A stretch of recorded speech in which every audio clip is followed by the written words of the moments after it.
Tonight on The Lambs, a world television premiere. Here I share a sense of shame being a white man in a country where white men do nothing but buy bodies of young women. An examination of sex tourism in the Philippines and the young women it traps. Mas for me na boyfriend. Selling Sex in Heaven is narrated by Kiefer Sutherland. The final option for girls like Mila are the casas or brothels where the local Filipino men go. The girls are locked inside and a guard lets customers in every 15 minutes. That wasn't prostitution. It was slavery.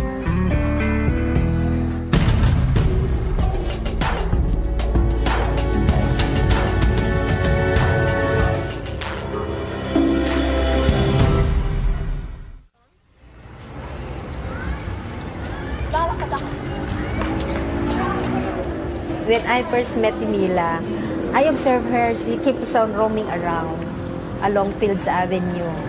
I thought she is crazy because she doesn't stay put. She goes from one place to another.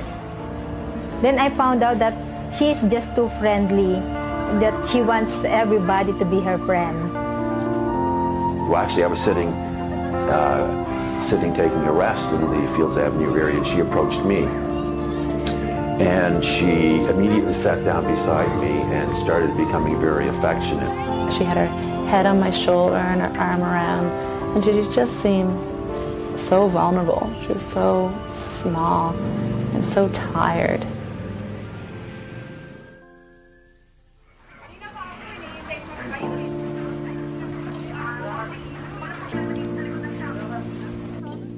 Angeles City, the Philippines, once the site of the United States Clark Air Force Base, is now one of the busiest sex tourist destinations in Southeast Asia.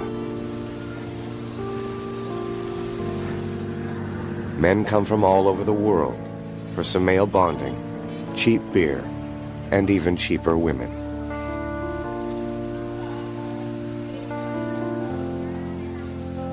The women they buy are no more than teenagers, impoverished young women trying desperately to survive.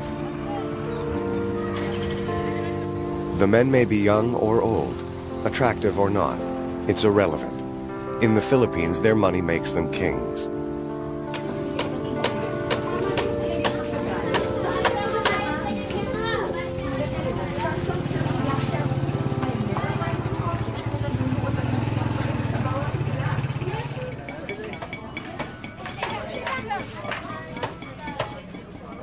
Mila works at Heaven, a little bar on Blowjob Alley. And like thousands of other bar girls in Angeles, Mila lives in tremendous hope that someday one of these foreigners will rescue her.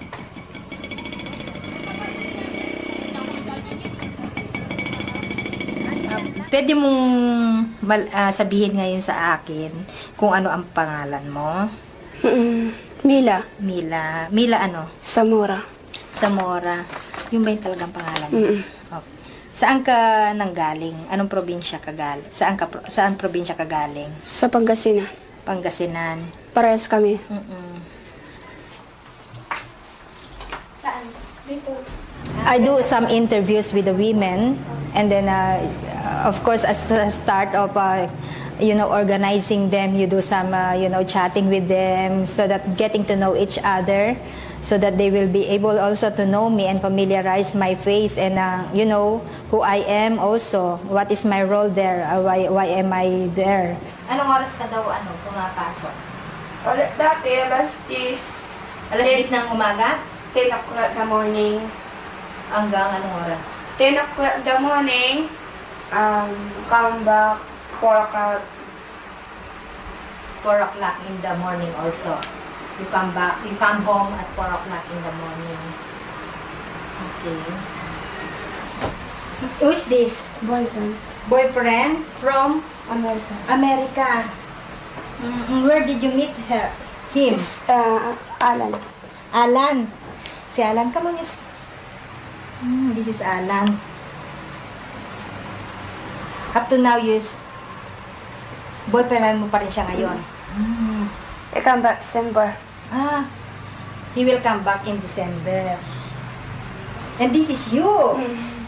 Very nice. This is Alan. Mila. This is Mila. To some extent, they live a fantasy. They live a fantasy that someday some white man is going to fall in love and take her home with him. And certainly that happens enough times, you know, maybe as many times as a young black youth in the U.S. gets to make the NBA, that dream is one that keeps them reinforced. Stephen works with Agnes on a Canadian-funded development project. They're helping the police educate the public about the prostitutes living in their midst. Our resource speaker is none other than Dr. Steve Perot.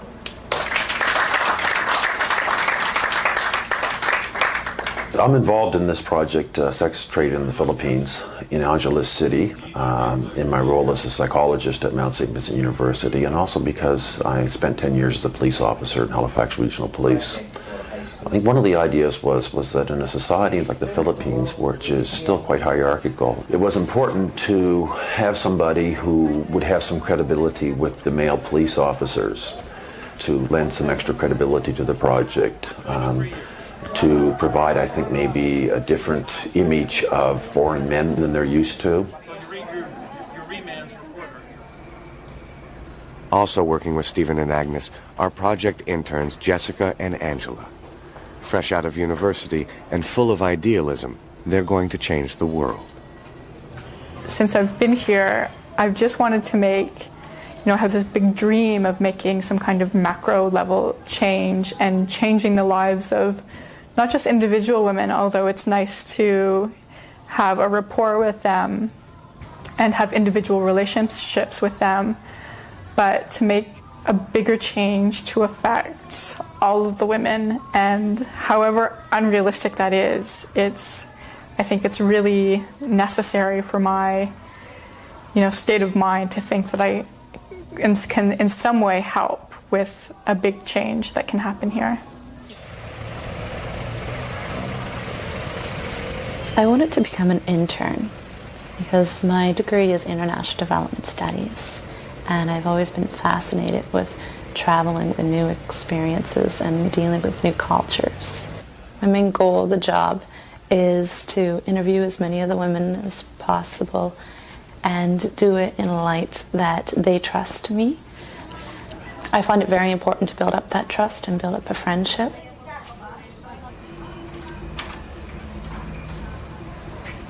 And Angeles takes up about 2 pages. And there's really something interesting that they say. Well, did you read Under Shadows Minibar? It says Shadows Minibar. All the right elements are here. First and foremost are the go-go bars full of sexy young dancers. There are over 50 go-go bars full of attractive and readily available women eager to show you a good time. Ballybago is a non-stop party year-round. Recreational sex is the sport of choice. You can get loaded and laid regardless of your age, sex, physical appearance, interpersonal skills, wealth, or social class. Isn't that wonderful? Yeah. Well, I think we've all seen those men here.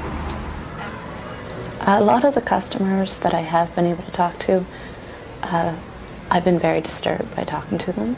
Very, very sexist ideas, very, very racist ideas. They degrade the woman a lot. One of my favorite places to go and talk to the women is Shadows Bar. I was up there at one point talking to them, and this customer came in, sat down, and the girls stiffened. They knew who he was, and they were all whispering in my ear, like, don't talk to him, he's not a nice person, just avoid him. And at one point he was going around saying, and who's going to be the lucky woman I get to sleep with tonight? And he was pointing to each one of them. You? Maybe you? No, not going to be your turn tonight. And point to the next person. You? Could it be you? No, not going to be with you tonight. So I just tried to continue to ignore him. And then he pointed at me. He's like, well, I especially wouldn't sleep with the white woman. And I turned around and I just wanted to say, like, you don't have enough money in the world to sleep with me. And I opened up my mouth and I bit my tongue literally to stop myself, because that would be indirectly insulting the women. It's interesting walking in the Fields Avenue area or anywhere in this city as a white man, because immediately you are a customer. To walk and meet these men, some of these men wave to me or wink at me on the street because they know they figure I'm up to the same game and we're playing this macho game. And, you know, I saw a man, you know, 65 years old walking with a young woman 20 years old hand in hand. I can understand he doesn't want to get old, but that happens. And the fact that he can't draw the line between some fantasy in his head, if his fantasy comes at the cost of such exploitation, he's gotten so far away from any sense of morality a human being can have on either moral grounds or human rights grounds. Here I share a sense of shame for being a white man in a country where white men do nothing but buy bodies of young women.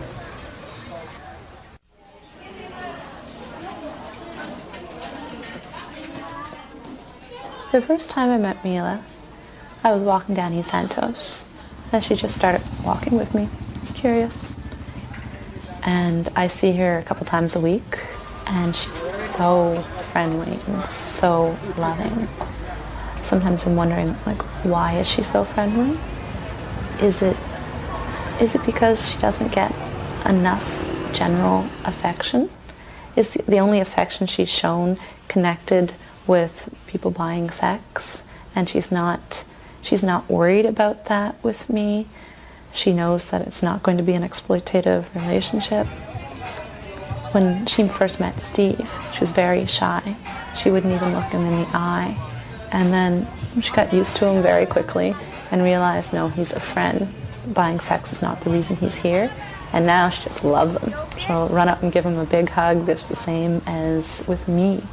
So I think it's connected with the affection is with people that she doesn't have to worry about being exploited against.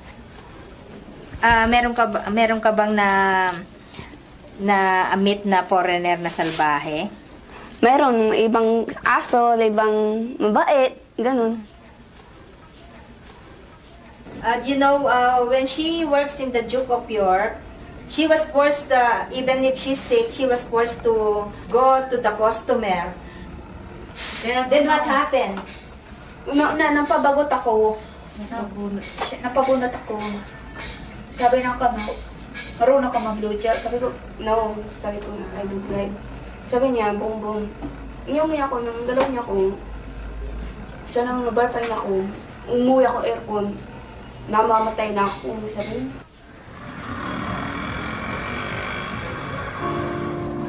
Mila is 21, and though she looks and acts much younger, she's already had a lifetime of experiences. At the age of 12, she was sent from the provinces to work in Manila as a housemaid. A few years later, she was recruited, or enticed, as they say here, to work in a factory. The woman who brought her from Manila took her to a bar and then disappeared, leaving her all alone. The woman probably sold her. Mila was only 17. She had no money, and she didn't speak the local language. She's been working in the bars ever since. A maid at 12, a prostitute at 17. It's almost unimaginable, and yet Mila's story is not uncommon. I come here in 1995, but I'm come here at Cherry Gear, about 14 years old, but I don't know. I said my friend, she's working in restaurant, but me it's not good because it's working in the bar. That's why, and then it's hurt because I lost my cherry in the bar. A lot of the women have been raped or sexually harassed, sexually assaulted, and this is a common theme that runs through them. And a lot of the women have said, well, I wasn't a virgin anymore, I wasn't worth anything.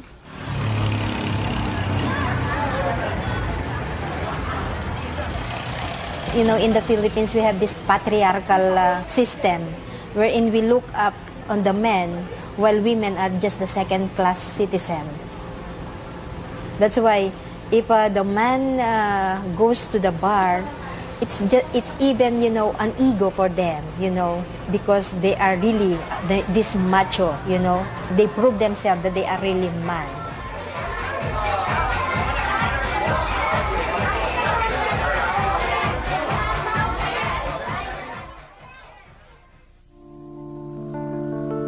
The Philippines was colonized by the Spanish in the early 16th century and by the Americans in 1898.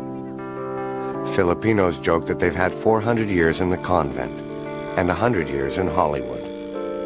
Such a unique colonial history, and particularly the imposition of the Roman Catholic Church, has had dire consequences for women.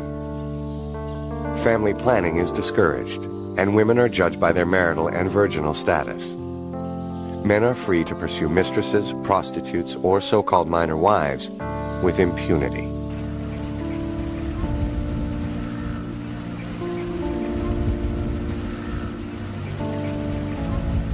The Philippines is a land of striking contrast. Great beauty, wealth, and resources, alongside tremendous poverty and destitution.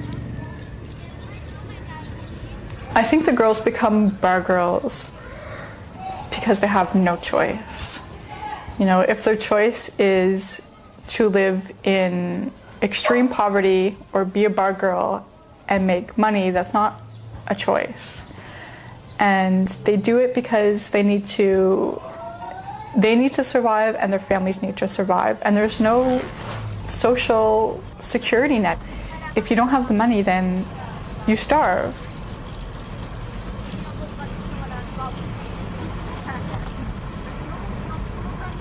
Mila is from Binmali, an old fishing village in the province of Pangasinan. One reason she became a bar girl is because of the poverty of her family.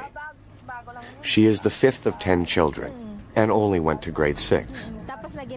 According to Filipino custom, the older siblings are responsible for the younger ones. So most of the money Mila makes is sent home to her family. Naiiyak ako ng first time ko dahil sa double kilo. Sige na! Mila's agreed to take Agnes and her friend Feli, who speaks the local dialect, to meet her family in Binmali. When we are on our way to Pangasinan, she always kept on telling me she's shy. She's very shy that we will see their situation and we will meet her parents. She told me that their house is very small and they have nothing to show us. They have no livelihood. Only the mother, who is a laundry woman. That's why she's very shy.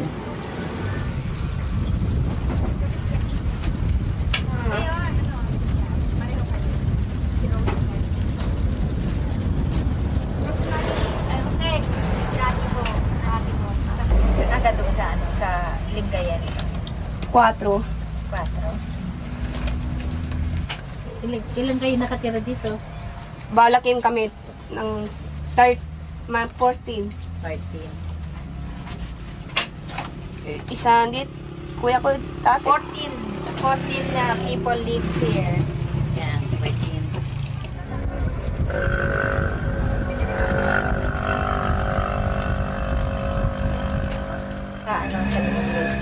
And the one in the, she's nice girl. She's nice girl. The name is Rosing. Ano pinito mo? Gascon. Rosing Gascon. Rosemary Gascon is the niece of Mila. She had an accident when she was 2 years old. Look at her back. She had a hunchback. Now she's 7 years old. They cannot fix it anymore because, you know, they doesn't have money to treat this girl.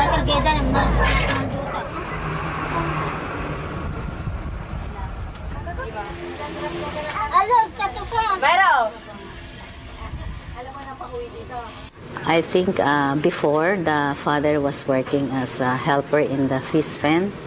But now since he has a hard drinker, when we met there, he was drunk already.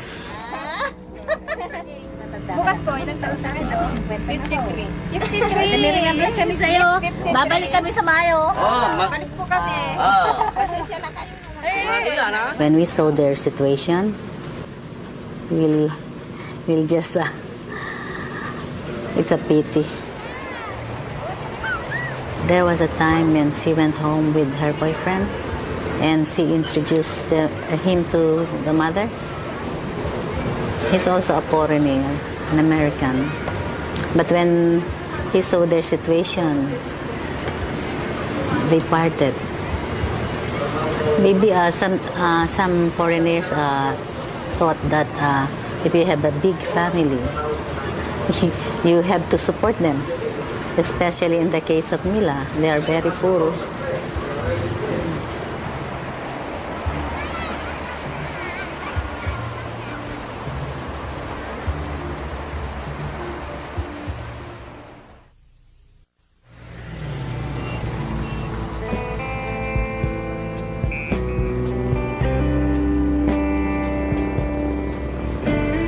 Angeles City was home to the United States Clark Air Force Base from the Second World War until the early 1990s. It was the biggest American base in Asia, with more than 40,000 people stationed there at any given time. And where you have military men, you have lots of rest and recreation facilities. So all around the perimeter of the base, you see the sex industry, just for the foreigners.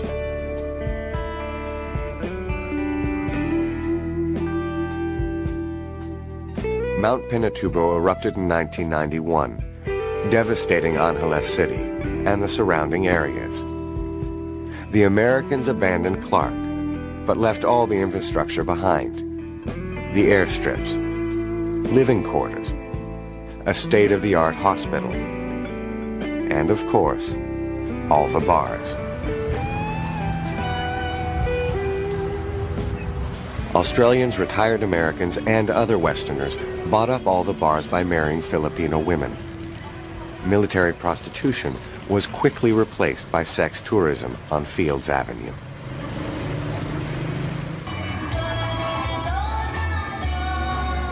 Prostitution is illegal in the Philippines, so officially there are no prostitutes.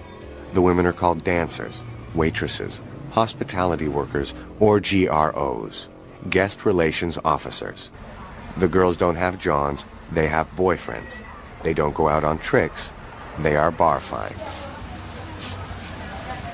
If a woman is bar fined, a customer pays the bar owner to take her out. 15 minutes costs only a few dollars. The whole night is 1,000 pesos, or $20 US, and the girl gets half. In a country where the minimum wage is 150 pesos a day, this is an enormous amount of money.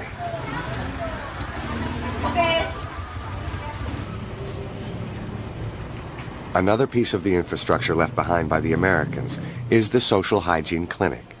It was set up to make sure prostitutes were not infected with sexually transmitted diseases, so the military men would be protected. The clientele may have changed, but the system remains the same, operated now by the municipal government.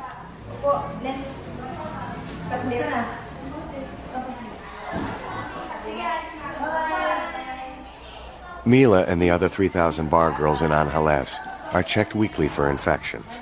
After getting the test, which the women pay for themselves, they wear tags on their bikinis, proclaiming them clean. It's a catch-22 for the women. Since prostitution is illegal, but also regulated by the government, and a huge double standard since male customers are not registered, checked, or criminalized in any way.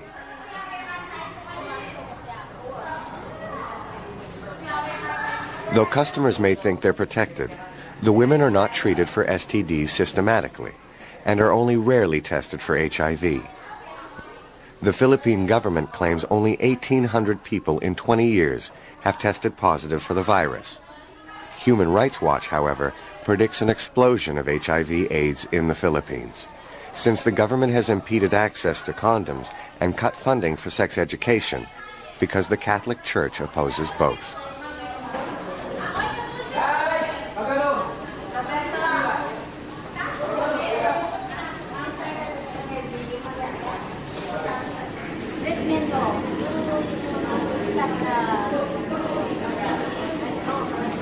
So after you get your Pro Book, health card, your health card, what do you do next? you go to the table.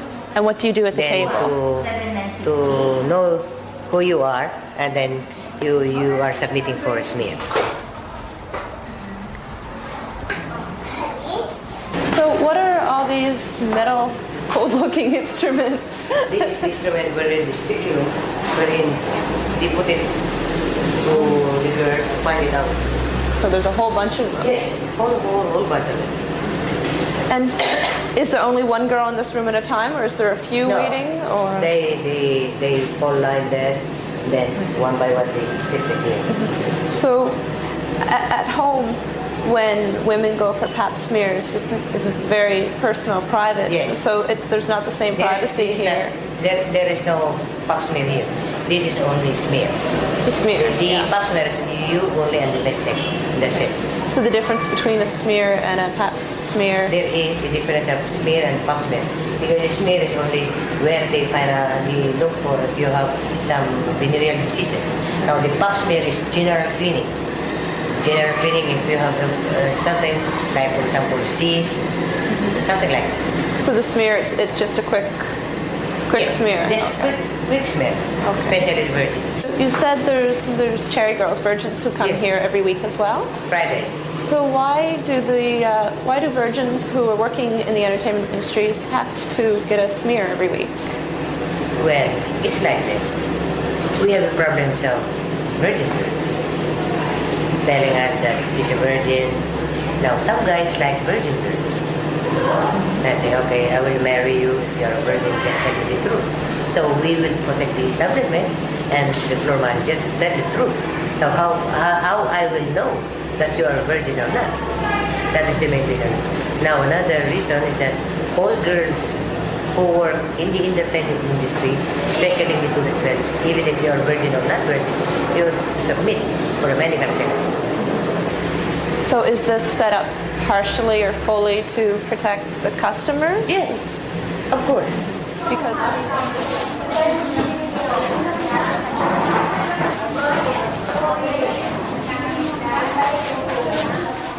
you know, there are a lot of discrimination with this kind of women. They look down on the women because they think that these women are dirty women, you know, in particular.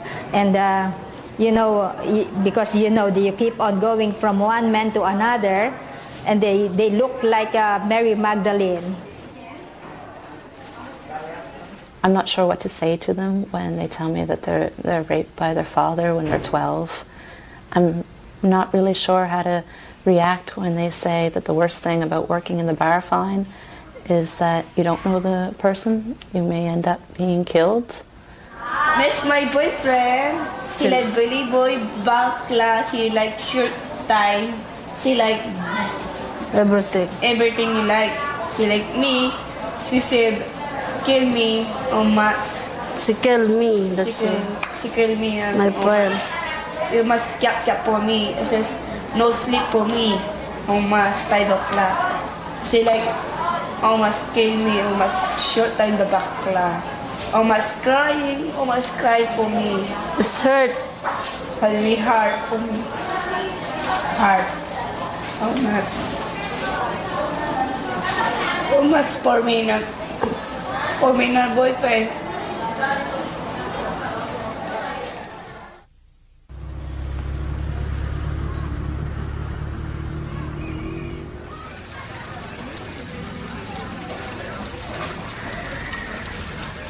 Bar girls have few options when they're too old to work, and they're old by the time they're 25.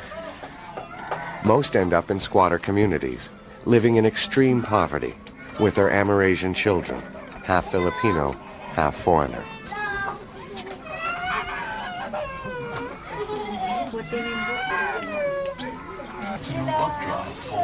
Agnes works with women like Preciosa Colompiano, who lives in a slum with her Amerasian son, Paul.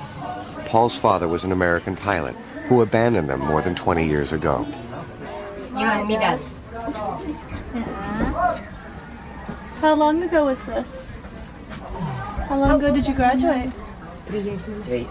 Wala pa? Or 2 years. 2. And yung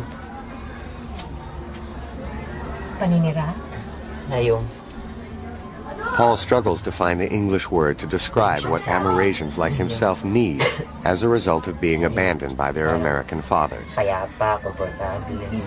Peace. Ano pa? Yung tungkol sa'yo. What about you, Nanay? What's your experience being a mother of an Amerasian?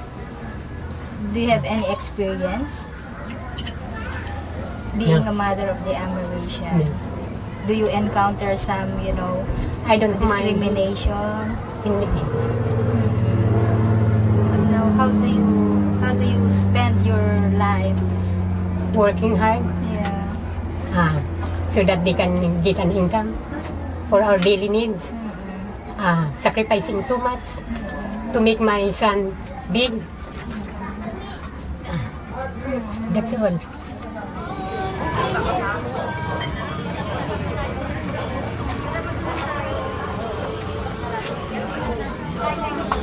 Another option for older bar girls is to become a mama-san, a manager or pimp for the younger women. They arrange dates for the girls and collect bar fines from the men. She shares it with Beth. Yeah, so Mila's live here also. Mila and Beth live in the back rooms of heaven with their mama-san named Shirley. Yeah, this is a picture of Beth. And her son. Can we get up? Can you tell me about your job as a mama-san? How you arrange deals for the girls? Explain that. Yeah, I work as a mama-san. I'm going to sit there and put sometimes customer and then ask with the customer something to drink. And then if they have some good time, some head, that's all. Okay.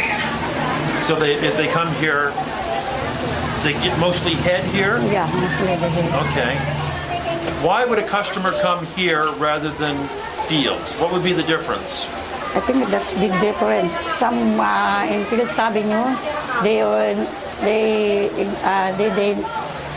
if the guys ask, how to make head, and then the girl, they said, no, I don't know how. But here, they said already. So the girls on Fields make boom boom. Only, but here they give. But only. here they give head.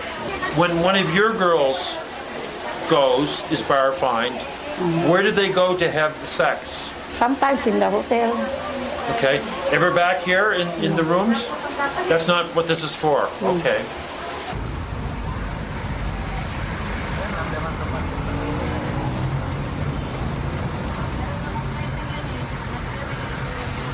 The final option for girls like Mila are the casas or brothels, where the local Filipino men go. The girls are locked inside, and a guard lets customers in every 15 minutes. In many ways, bar girls are much better off than the casa workers, who get about 50 cents a customer and have up to 15 men every night.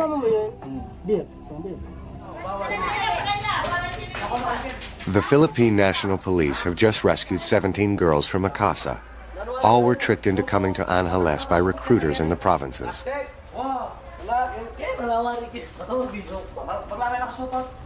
Yes, the casa looks like a shanty house, wherein in one place there is a little a sala, wherein you can see the pimp or maybe the maintainer. Then once a client or a customer comes in, the pimps, they will call in the ladies from their cubicle.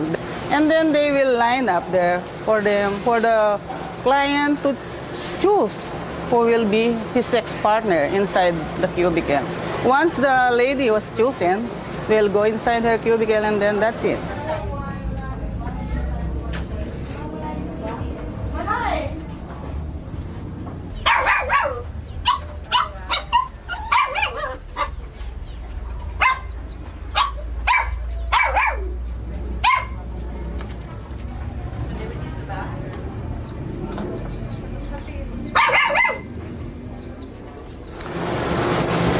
I think if anyone who could go there and see that kind of situation, no one will tell that that's fine. Imagine, as if they're slave. Imagine how they were treated when they were given their food. Oh, I can't describe by, as if you see a dog eating under the table.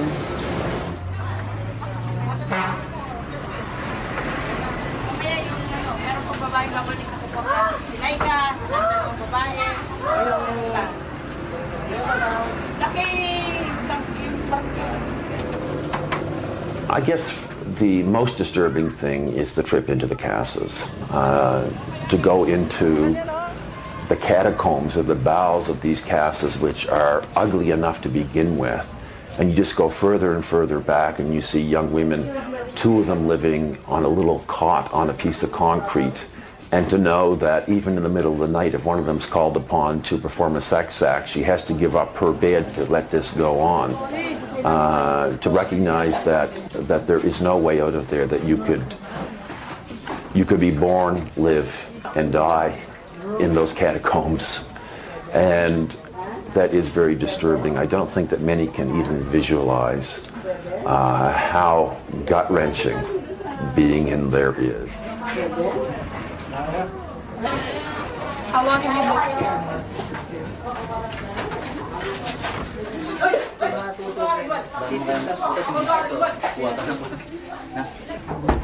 What kind of man could come in here?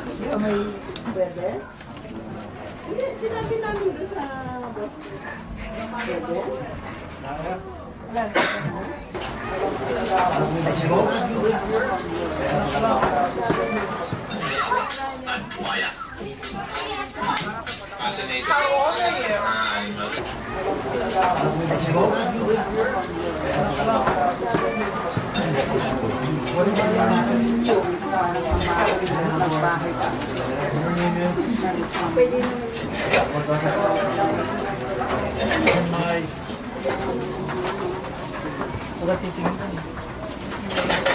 Si Santa Rosa. All right, I know.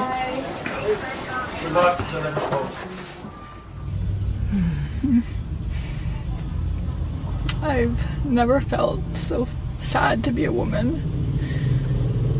I've never felt so disgusted by humanity.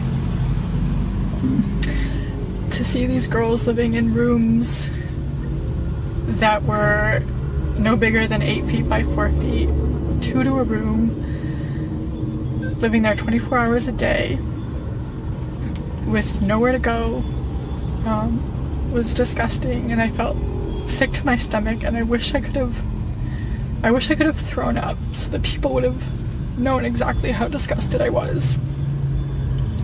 And I felt guilty when I left because it was like I was leaving them behind, and I don't want anyone to feel like that, and it makes me feel like not what I'm doing is useless, but how much can I really achieve, and what I'm doing is that the work that I'm doing with women, is it ever going to reach women who are so low on the totem pole? You know, I have this idea of prostitution, and that wasn't it. That wasn't prostitution. That was something completely different. It was slavery. It was the most horrid thing I've ever seen in my whole life.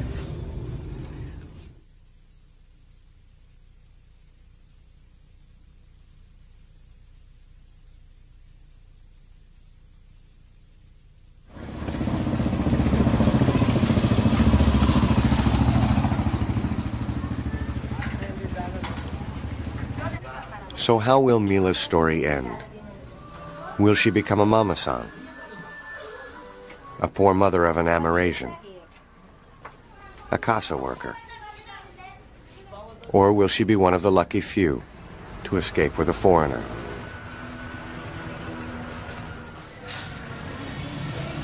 Mila got pregnant to an American I asked her if, did you ever tell this, this American that you're pregnant? She told me yes, but he did not promise anything about the pregnancy.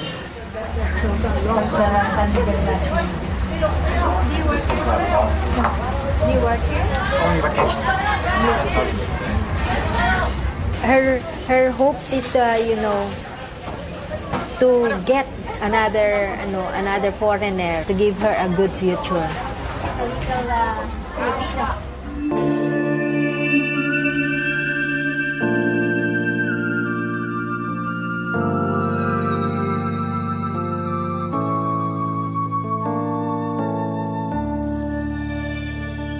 The hope doesn't just affect Mila and girls like her. All these children suffer as well. Some will end up in the bars. Some will find work in factories. But most will live out their lives in poverty.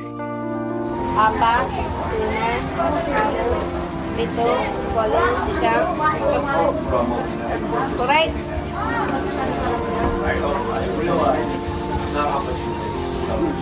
Actually my vision, is to go out of the country, to work there outside the country while I am, raising funds with other, I don't know if this is an impossible dream, but I do hope someday it will be a possible dream.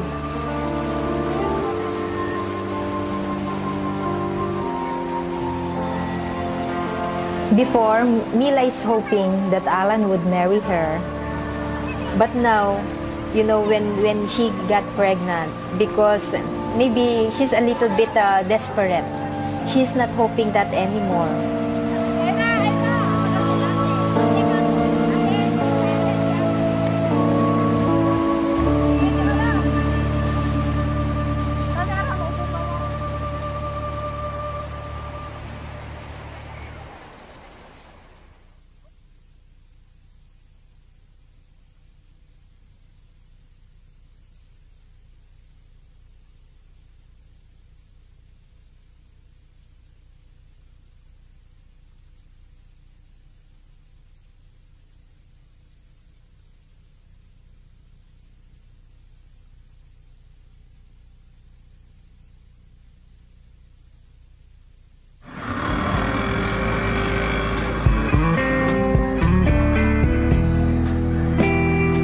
Next time on The Lens. Tuesday, January 23rd, a safer sex trade. We all do things for money, whether it's in this trade or some other trade. So let's get over that one right now. We've got an escort 411 section. If we've had a bad client, we go on and describe him and write everything about him and what had happened.